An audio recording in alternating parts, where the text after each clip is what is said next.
우리에게 이 주신 많은 축복들은 그 자체가 나와 가족만을 위한 것이 아니라 나와 이웃과 연약한 자들을 통해서 하나님의 살아계심과 전능하심과 하나님의 공급하심을 경험할 수 있도록 하는 것일 뿐만 아니라 하나님께서 내게 주신 것을 어떻게 사용하는지를 테스트하게 하기 위한, 시험하기 위한 하나의 과정인 것도 우리가 기억해야 될 줄로 믿습니다. 하나님이 재성을 가진 이 인간에게 이 지식과 지혜와 부와 명예와 건강과 은혜를 주시는 것은 그것을 어떻게 관리하는가에 따라서 더 주실 수도 있지만 또 있는 것을 뺏어가서 다른 사람들에게, 더 있는 사람들에게 붙여주시는 경우를 우리가 성경을 통해서도 알 수 있게 되는 것이죠. 우리가 하나님께로부터 왔다는 것을 인정하는 순간부터 우리의 삶은 달라지는 것이죠. 태도가 달라지는 것이죠. 그런데 이 모든 것이 내 노력, 내 힘, 내 의지로 됐다라고 생각하는 순간부터는 모든 것의 주인이 자기이기 때문에 자기의 주권을 따라서 자기의 계획과 생각에 따라서 모든 것들을 사용하게 되는 이런 것들을 우리가 보게 되는 것이죠. 사람들이 말이죠. 그런데 이것을 평소에는 느끼지 못해요. 그래서 우리가 이 영원한 것을 예비하지 못하는 그 원인 중에 하나가 뭐냐면, 이렇게 살아도 괜찮은데, 내가 꼭 하나님의 말씀 앞에 온전히 순종하지 않아도 그냥 살만하고 잘 먹고 잘 사는데, 더군다나 믿지 않는 사람들은 우리보다 훨씬 더 이 죄의 근원조차도 지금 알지 못하고 살아가는데, 이런 어떤 합리화, 이런 것들로 인해서 우리가 천국의 소망을 둔 자답게, 하나님의 자녀답게 살지 못하는 경우가 종종 더 많이 있는 것들을 우리가 보게 되는 것이죠. 그러면 하나님께서는 우리에게 어떻게 이런 부분에 대해서 말씀하시는가? 때로는 내 삶을 흔들어 버릴 수가 있는 것이죠. 갑자기 질병이 온다든가, 아니면 인간관계가 어려워진다든가, 또 어떤 부분에 있어서는 사업에 대해서 이 어려움이 온다든가, 이런 이 관계 어려움, 또 때로는 그 하나님의 음성이 우리가 기도하는 중에 하나님께서 말씀하시는 이 음성을 통해서 우리에게 때로는 말씀하실 때가 있다는 것이죠. 이것은 우리의 인생에 어떻게 보면 황색 신호등이다라고 우리가 볼 수 있는 것이죠. 그래서 이 황색 신호의 전멸이 끝나면 결국 빨간불로 들어오게 되는 이런 것들을 우리가 볼 수 있지 않습니까? 그래서 23절에는 분명히 말씀합니다. 한 사람이 두 주인을 온전히 흡족하게 섬길 수가 없다. 어느 쪽으로는 기울 수밖에 없다. 우리가 믿음 안에 있지만 내가 하나님의 사람답게 살 것인가? 아니면 세상에서 우리가 어쩔 수 없이 살 것인가? 이런 그 부분들은 선택인 것이죠. 그러나 그 결과, 그 열매는 누구도 스스로 취할 수 없게 되는 이것을 우리가 볼 수 있게 되는 것입니다. 왜냐하면 이 세상의 것들은 다 지나가는 것들이고 일시적인 것들이고, 그것은 하나님의 나라를 기업으로 받은 자가 그것을 더 확장할 수도 있지만, 오히려 하나님께서 주신 것을 다 누가복음 탕자처럼 허랑방탕해서 다 허비하게 되는, 그래서 아무런 열매를 갖지 못하는 이런 경우도 우리 삶 가운데 있다는 것이죠. 오늘 본문의 부자는 이 하나님의 축복을 많이 받은 사람인 것이죠. 그래서 누구도 경험할 수 없을 만큼 풍족하기 때문에 그는 날마다 호화의 잔치를 배설했다, 이렇게 말을 하고 있습니다. 그러면서 자색 옷을 입었다라고 말하고 있는데, 성경학자들 중에서는 이런 사람들은 어떤 바리새인이나 어떤 유대인 중에서 고위급에 속한 사람이다, 이렇게 이야기하기도 합니다. 그래서 하나님께서 자기들에게 주셨던 이 복음과 생명과 이 하나님의 나라를 유업으로 받은 자답게 살지 못하는 이런 하나의 비유다, 이렇게 이야기하기도 하는 것을 우리가 볼 수 있게 되는 것이죠. 근데 이 사람은 지금 여기에서 아주 재미있게 이 유프리아노라는 이 말인데, 기쁘게 하다, 격려한다, 이런 의미로 이것을 또 다른 말로 번역하면 흥겨워하면서 기뻐하는, 이렇게도 우리가 번역할 수 있게 되는 것이죠. 그러니까 부자는 자신의 이 생명이 영원한 것인 것처럼 날마다 호화롭게 잔치를 배설하면서 먹고 마시고 즐거워하는 일로 하루하루를 살아가는데, 그것이 영원한 것인 줄 알았다는 것이죠. 그래서 미래에 대한 준비가 전혀 되지 않은 상태인 것을 우리가 보게 됩니다. 이 미래를 준비하지 못한 채 사는 사람들의 이 특징을 보면 꼭 자기중심적인 것을 우리가 볼 수 있어요. 우리가 잘 아는데 누가복음 12장 18절 19절의 말씀을 같이 보시겠습니다. 또 이르되 내가 이렇게 하리라. 내 곳간을 헐고 더 크게 짓고 내 모든 곡식과 물건을 거기 쌓아두리라. 또 내가 내 영혼에게 이르되 내 영혼아 여러 해 쓸 물건을 많이 쌓아두었으니 편안히 쉬고 먹고 마시고 즐거워하자 하니라 하되. 어떻게 해요? 많은 것을 쌓아놨기 때문에 영원토록 먹고 마시고 즐거워하자. 이렇게 이야기하는 것을 우리가 볼 수 있지 않습니까? 오늘날도 이 세상 가운데 물질이 풍부한 사람들은 먹고 마시고 즐기는 것에 대해서 그렇게 큰 부담을 갖지 않는 이런 그 모습을 우리가 볼 수 있게 되는 것이죠. 자신이 거둬들인 이 많은 곡식에 대해서 하나님의 은혜와 축복에 대해서 감사하고 이웃의 필요를 채워주면서 함께 윈윈할 수 있는, 함께 행복하고 함께 기뻐할 수 있는 이런, 그래서 하나님의 나라가 이 땅 가운데 임하는 것이 무엇인지를 나타낼 수 있도록 하나님께서는 우리에게 충분한 은혜와 축복을 주셨음에도 불구하고 빈부의 격차가 아주 심화되는 이런 이 모습들을 우리가 볼 수 있지 않습니까? 심지어는 우리가 예배당 안에 있는 이 한 성도 안에서도 정말 많은 사람들이 연약하고 부족한 사람들을 돌보지 못하고 공개하지 못하는 이런 어처구니 없는 일들이 오늘날의 이 교회 안에서도 일어나는 것들을 우리가 볼 수 있게 되는 것이죠. 왜 그렇습니까? 하나님의 은혜와 축복에 대한 이 인식이 없기 때문에 그렇습니다. 20절에 보니까 하나님이 이르시되 어리석은 자여 오늘 밤에 내 영혼을 도로 찾으니 그러면 내 준비한 것이 누구의 것이 되겠느냐 하셨으니 자기를 위하여 재물을 쌓아두고 하나님께 대하여 부유하지 못한 자가 이와 같으리라. 이렇게 누가복음 12장 20절은 말씀을 합니다. 이 어리석은 부자는 잔치를 날마다 배설하고 먹고 마시고 누리면서 문 밖에서 고통의 그 신음을 하는 이 나사로의 음성에 대해서는 아예 들은 척도 하지 않았다는 것입니다. 무관심했던 것이죠. 그가 그렇게 즐기는 시간에 20절과 21절에 보면 나사로라 하는 사람은 그의 상에서 떨어지는 것으로 배불리려 해서 있었지만 심지어 개들이 그 헌대를 하는데 이 개들을 쫓을 힘조차도 없었던 것을 우리가 성경 본문을 통해서 우리가 알 수 있지 않습니까? 얼마나 연약하고 얼마나 힘들었으면 자기 몸에 개들이 핥는 이 상처를 하실 때 여러분 얼마나 아프겠습니까? 얼마나 고통스럽겠습니까? 그럼에도 불구하고 그 개들을 쫓아낼 수 없는 이 지경에 있는 이 연약한 나사로의 모습을 볼 수 있는데 이 나사로라는 이 이름은 하나님이 도우셨다. 하나님은 나의 도움이시다. 이런 의미를 가지고 있어요. 그러니까 나사로는 연약하고 영양이 부족하고 온몸이 헐었지만 그 마음 중심에는 하나님의 은혜를 기억하고 하나님의 도우심 안에서 사는 사람인 것을 우리가 알 수 있게 되는 것이죠. 여러분 그렇기 때문에 우리가 부유한 사람은 하나님을 찾지 않지만 연약한 사람은 하나님의 은혜 안에 산다는 것을 인정하는 이 삶인 것을 우리가 볼 수 있게 되는 것이죠. 그의 연약함을 돌봐줄 사람이 없었던 것입니다.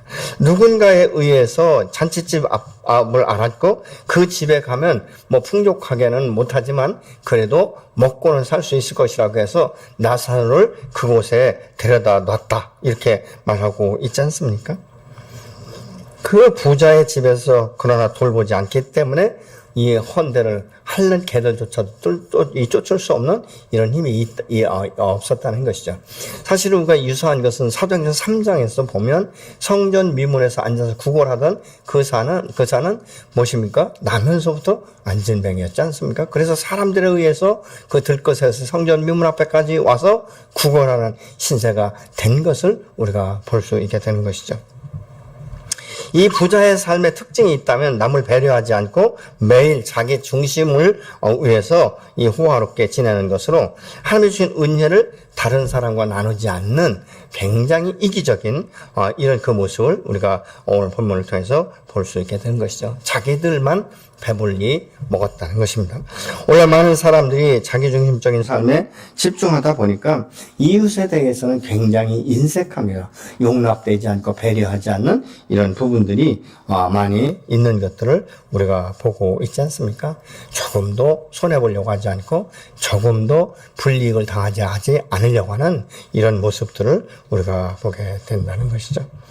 사실 어떻게 보면 이 부자들은요, 이 가난한 사람들을 볼 때 무능력하다, 게으르다, 뭐 이렇게 이야기할 수 있겠지만, 사실 뭐 가난이라는 것이 누가 타고난 가난이 어디 있겠습니까? 살다 보니까 뭐 어떻게 재정적으로 어려워지는 것이고, 사업이 어려워질 수도 있는 것이고, 관계 어려움도 있을 수 있는 것이고, 육체의 연약함으로 해서 어떻게 이 부를 축적할 수 있는 이런 기회가 없을 수도 있지 않습니까? 그렇기 때문에 있는 사람들이 먼저 그들을 배려하고 그들을 격려해주고 그들에게 새로운 소망을 주고 새로운 힘을 줄 수 있는, 그래 다시 일어나서 또 받은 사람이 주기도 해요. 그렇기 때문에 자기가 그동안 받았던 은혜에 대해서 감사하면서 또 다른 이웃을 섬길 수 있는 그런 기회를 주게 된다면 얼마나 행복한 세상이 되겠습니까? 사실 우리가 부유하다는 것은 자신의 노력도 있지만 결과적으로는 하나님께서 그에게 은혜를 주신 것이고 기회를 주신 것 아니겠습니까? 지혜를 주셨고 그리고 하는 사업마다 승리할 수 있도록 하나님이 함께 도우셨기 때문에 그 일이 일어나지 않았겠습니까? 여러분, 우리가 지금 누리고 있는 이 모든 복이라든가 건강, 이것은 내가 운동을 열심히 했다고 되는 것 아니에요. 여러분, 병에 걸리는 사람들 보면 운동을 뭐 열심히 했기 때문에, 건강하기 때문에, 근육이 튼튼하기 때문에 나는 평생 질병에 걸리지 않는다. 아니에요, 여러분. 아무리 운동을 많이 해도 질병에 걸릴 수 있는 것 아니겠습니까? 그렇기 때문에 지금 내가 이 건강을 유지한다는 것은 모두가 하나님의 은혜다라는 것을 우리가 기억해야 될 줄로 믿습니다. 그러면 이 은혜를 기억하는 사람의 그 마음 중심에는 감사가 떠나진 않는 것이죠. 모두가 하나님의 은혜입니다. 하나님 앞에 이 감사할 수밖에 없습니다. 이런 고백을 우리 안에 하게 되는 것이죠. 그렇기 때문에 하나님께서 내게 주신 것은 다른 사람보다 특별히 더 많이 주셨다는 것은 무엇입니까? 나를 축복의 도구로, 통로로 쓰기 위해서 지금 그렇게 하신다는 것이죠. 네, 결국은 무엇입니까? 호화로이 매일 산치를 배설하던 사람도 그의 인생이 이제 이 종착역에 이르니까 죽음을 이루게 되는 것이고, 거지처럼 정말 무시받고 이 문 밖에서 아무리 소리 질러도 신음을 해도 안에서 알아주지 않는 이 나사로도 결국 인생의 마감을 했을 때 그 천국에 가보니까 전혀 다른 세상으로 펼쳐지는 것을 우리가 볼 수 있지 않습니까? 나사로는 천사들에게 받들려서 아브라함의 품에 들어갔고 부자는 죽어서 음부 속에 들어서 고통 중에 있었다. 이렇게 지금 말을 하고 있습니다. 근데 24절에 보면 그 나사로를 부자가 기억하고 있었다는 것이에요. 이것을 보면 무엇입니까?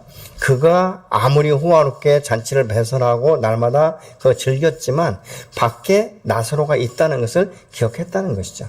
어쩌면 문을 출입하면서 그 자기의 대문을 출입하면서 그 대문 곁에 앉아있는 나사로를 보면서 이름이 무엇인지 하인한테 물어봤든지 뭐 본인한테 물어봤든지 나사로라는 것을 정확하게 기억을 했고, 그렇기 때문에 죽은 상태에서도 나사로를 얼굴을 보면서 기억했다는 사실인 것이죠. 그렇기 때문에 여기에서 이 부자는 알면서도 이 죄를 지은 것을 우리가 볼 수 있지 않습니까? 24절에 자신을 불쌍히 여겨 나사로를 통해서 손가락 끝에 물을 찍어 자신의 혀를 서늘하게 해달라고 지금 부탁하는 것 같지만 어떻게 하면 명령이에요. 하나님, 내가 지금 이 고통 가운데 있기 때문에 불타는 이곳에서 도저히 내가 목말라 목이 타서 내가 어떻게 감당할 수가 없으니까 당신 품에 있는 나사로를 내게 보내셔서 그 손끝에 물 한 방울이라도 내 혀에 대게 해서 잠시라도 서늘하게 해달라고 지금 요구하고 있지 않습니까? 자신이 갈급할 때에는 자기가 사람 취급도 하지 않았던 문 밖에서 그냥 자기 상에서 떨어지는 이 부스러기나 먹고 살던 신세였던 나사로에게도 이 부탁하는 이 모습을 우리가 보면서 생각할 수 있는 것은 무엇입니까?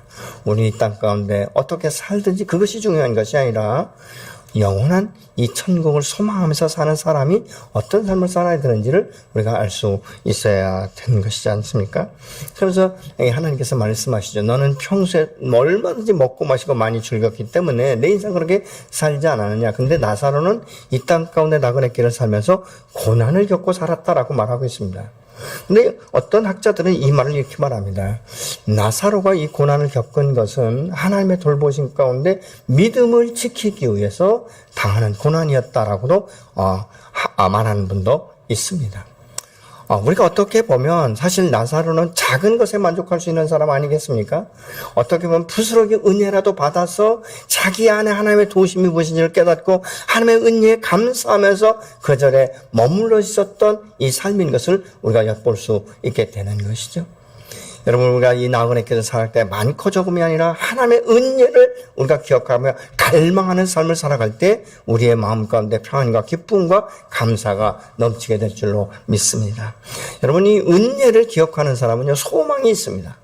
하나님이 나와 함께 동행하시면 반드시 하나님의 때에 나를 일으키실 것이고 내가 이 나그네 길을 끝날 때에는 천국에서 나를 환영해 주실 그 하나님을 우리가 기억하기 때문에 소망 가운데 인내할 수 있는 것이고 소망 가운데 우리가 주님 앞에 나가 간구할 수 있는 것이고 그 간구 가운데 지혜를 얻을 수 있는 것이고 내가 경험해서 얻어지는 것이 아니라 하나님의 음성을 따라서 순종함을 통해서 새로운 것들을 경험하며 새로운 세계를 바라볼 수 있고 새로운 인생을 살아갈 수 있도록 하나님께서 인도해 가시는 줄로 믿으시기 바랍니다. 이 부자는요, 지금 자기의 그 갈급한 현실만 생각하지 자신이 이 세상 가운데 살아갔을 때 얼마나 잘못된 삶을 살았는지에 대해서는 전혀 고백하지 않습니다. 그리고 그거에 대해서는 내가 잘못했다라는 말조차도 지금 하고 있지 않은 것이죠. 이것이 무엇입니까? 자기중심적인 사람들의 그 모습인 것을 우리가 볼 수 있지 않습니까? 여러분, 우리가 세상 가운데 아무리 호화롭게 살고 잔치를 매일 배설하고 많은 사람들로부터 어떻게 보면 조언이 있기 때문에 부자였기 때문에 사람들이 와서 축하하고 축복하고 이런 좋은 소리를 수도 없이 많이 듣고 아쉽게 자기에게 뭘 빌려달라 이런 사람도 수없이 많았을 것이에요. 그러나 밖에 있는 이 고통 가운데 있는 이 나사로에 대해서는 무관심하고 그를 잔치상에서 나오는 음식을 제대로 된 음식이라도 한 번도 대접했다는 말이 없습니다. 오죽하면 이 나사로는 그 부자의 상에서 떨어지는 부스러기라도 먹고 자기가 살겠다는 이 심정으로 그곳 가운데 가서 지금 기다리고 있는 것 아니겠습니까? 그럼에도 불구하고 현재 상황에 전혀 달라진 것이 없게 되는 것이죠. 그런데 자기가 그렇게 무시하고 알기를 우습게 알았던 이 나사로가 하나님 품에 있는 이것을 바라보면서 이제 그를 통해서 무엇인가 도움을 받기를 원하는 것을 우리가 볼 수 있는 것이죠. 25절에 주님께서 그렇게 말씀하시지 않습니까? 너는 살았을 때 너만을 위해서 살면서 좋은 것을 받았고 나사로는 고난을 받았으니 이것을 기억하라. 이제 나사로는 여기서 위로받고 너는 괴로움을 받는다. 이렇게 말하고 있는 것이죠. 사실 부자는 이 사명을 무시했던 것입니다. 감당하지 못했던 것이죠. 여러분, 부자에게는 다 사명이 있는 거예요.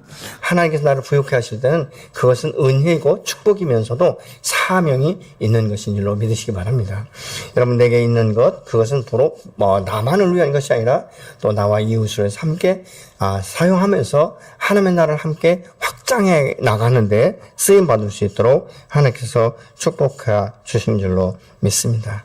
나사로는 비록 이 땅 가운데 살면서 사람들로부터 무시당했고 거짓 취급을 받았지만 그의 속사람은 날마다 하나님의 은혜를 사모하며 하나님의 도우심을 요구했고 또 그 이름 자체가 하나님이 도우신다라는 이런 이름이 있지 않습니까? 그렇기 때문에 우리는 이 세상 나그네 길을 살아갈 때 하나님의 도우심이 없이는 누구도 살아갈 수 없다는 사실을 기억해야 될 줄로 믿습니다.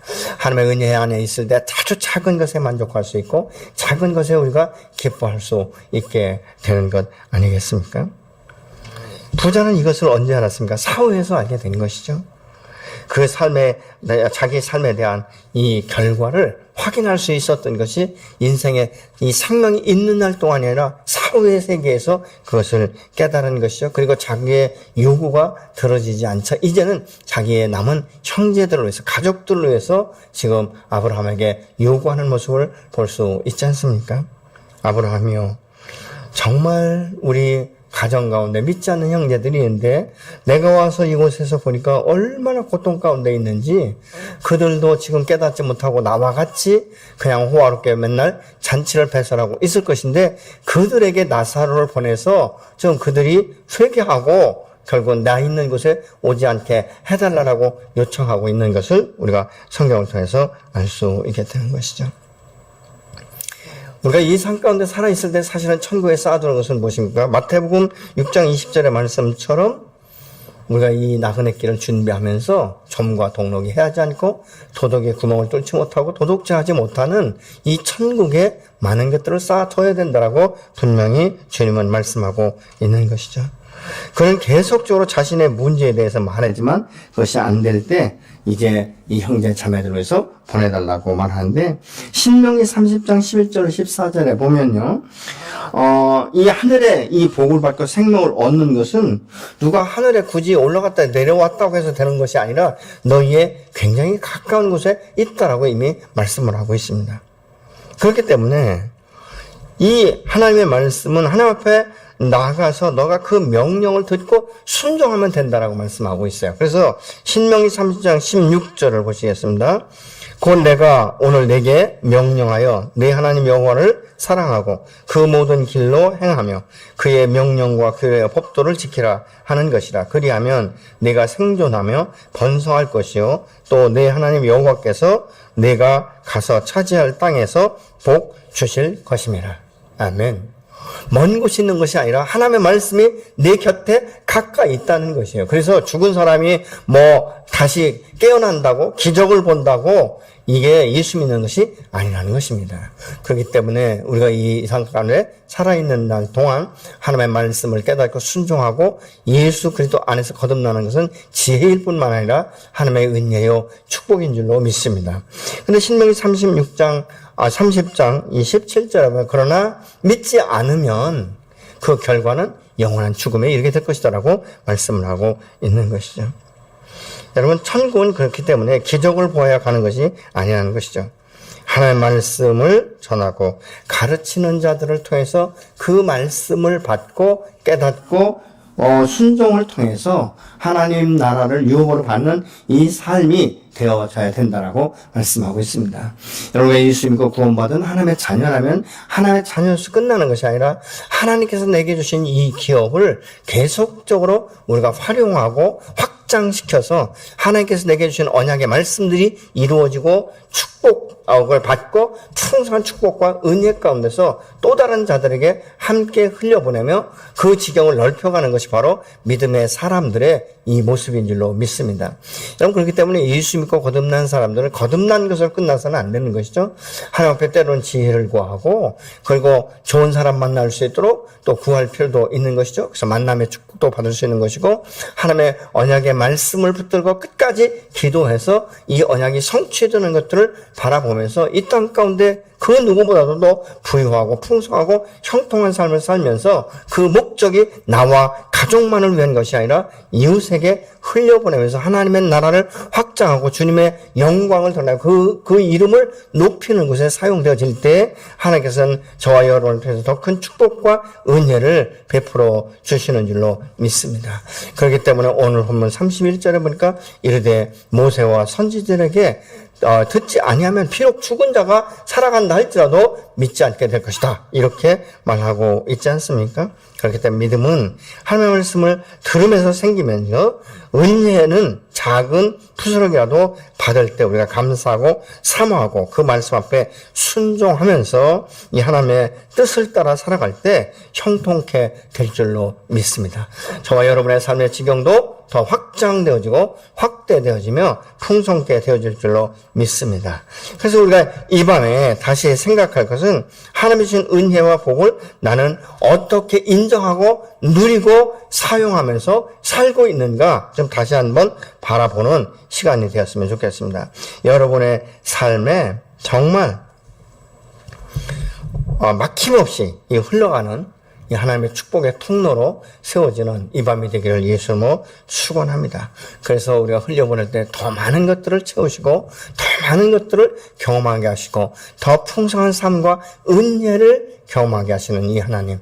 그래서 믿음의 사람은요, 하나님 앞에 나아가서 은혜 위에 은혜를 더하시는 그 주님 앞에 은혜를 구하는 것이고 감사하는 것이고 내게 주신 은사와 또 이 재능들을 통해서도 하나님 나라를 확장하며 주의 영광을 드러내는 이 일에 사용되어져야 될 줄로 믿습니다. 근데 우리가 잘못 이해하면, 내가 무엇인가 다 된 다음에, 무엇인가 다 갖춰진 다음에, 내가 하나님 앞에 온몸을 다 들여서 헌신한다고 하는데요. 제가 볼 때는 그것은 정말 하나님 앞에 헌신하지 않겠다는 것과 다를 바가 없는 것이죠. 사람은 이 육체의 소욕은 만족함이 없어요. 그렇기 때문에 지금 있는 것, 작은 것에서부터, 그래서 어떤 경우에는 우리가, 이 콩 한 쪽도 나눠 먹는다는 이 말과 같이 내게 주신 은혜를 날마다 계수하면서 그 하나님 앞에 나갈 때 하나님께서는 정말 우리에게 감사와 이 감사를 배가시키시고 또 증가시키시고 또 같은 마음을 가진 이 동역자들 함께 붙이셔서 더 그것이 활성화되어질 수 있도록 하시는 줄로 믿습니다. 그렇기 때문에 믿음의 사람은 하루도 기도 쉬는 죄를 범해서는 되지 않는 것이죠. 주님 앞에 나가 기도하고 하나님의 뜻이 무엇인지 분별하고 하나님의 주신 은혜에 대해서 작은 부스럭이라도 감사하고 감격하고 그 은혜에 대해서 주님 앞에 다시 한번 영광을 돌려드릴 때 하나님께서 또 새로운 일들을 하게 하시는 줄로 믿습니다. 여러분을 통해서 여러분의 가정 가운데 구원의 역사가 이루어지기를 예수님을 축원합니다.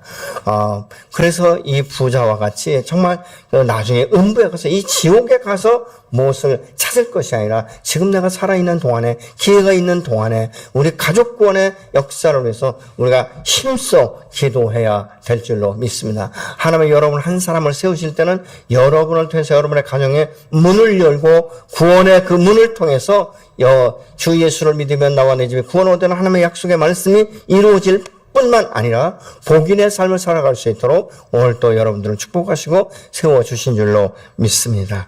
그래서 시간이 더 가기 전에, 세월이 지나기 전에 내가 지금 이만큼이라도 건강할 때 미루지 말고 지금 이 순간부터 작은 것에서부터 흘려보내고 믿음으로 씨를 심을 때 그것이 시간이 가면서 자라고 풍성해지고, 그래서 어떤 부분에 있어서는 아주 작은 겨자씨만한 믿음으로 우리가 순종할 때 새가 깃들 만큼 큰 것처럼 나는 작은 것을 심었지만 하나님께서는 더 큰 것을 통해서 우리를 부욕해 하시고 축복하시고 형통케 하시는 줄로 믿으시기 바랍니다. 사람의 계획은 온전하지 못합니다.